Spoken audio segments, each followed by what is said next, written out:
Projekt Stepní běžci je určený do verejného priestoru, respektíve do nedivadelných priestorov a spojuje performatívnu prechádzku s mestskou hrou.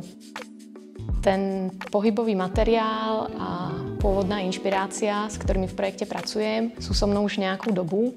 Ja som asi pred 3 rokmi pripravovala projekt, ktorý bol určený na adaptáciu do rôznych nedivadelných priestorov. No a to bolo obdobie, keď som potrebovala odísť z divadla. Potrebovala som odísť z blackboxu, pretože ja keď prídem na ten sál, tak mám pocit, že môžem začať úplne kdekoľvek.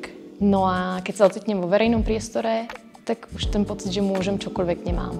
To, že ten verejný priestor má už nejakú atmosféru, že má nejaké svoje obmedzenia, má hádže do určitého rámcu, z ktorého sa mi vychádza oveľa lepšie.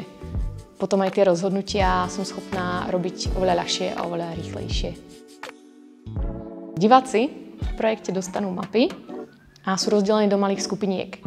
A vlastne v rámci tých malých skupiniek si podľa nejakých herných pravidiel budú musieť tých performerov nájsť.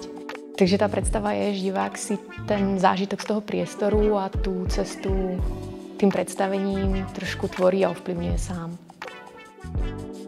Na pomoc tou hernou časťou som si do projektu prizvala Lukáše Brichtu, ktorý sa zaoberá rôznymi podobami imerzívneho divadla a projektmi, ktoré sú určené do nedivadelného priestoru. Vlastne ten spôsob, akým sa súčasný divák môže ponoriť do predstavenia alebo akým spôsobom sa môže zapojiť do toho diela, je to, čo ma vo vlastnej tvorbe zaujíma asi najviac.